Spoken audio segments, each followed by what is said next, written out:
Berapa lama anda boleh bertahan dalam ais?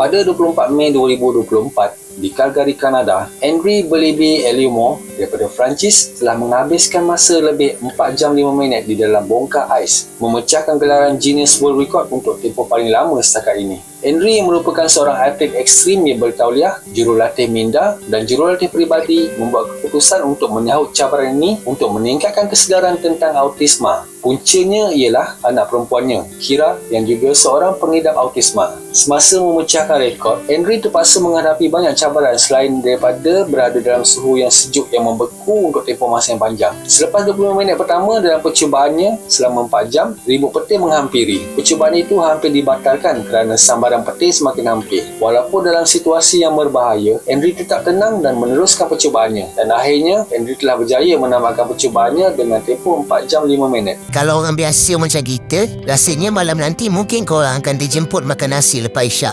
Saya mau faham ke tak tu?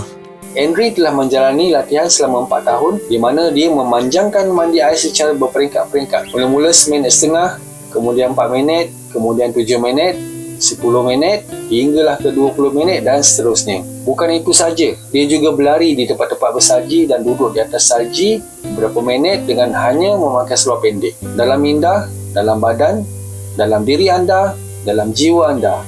Itulah cara anda boleh mengaktifkan potensi yang tidak terhingga untuk mendorong diri anda, kata Henry Belibi Elimo.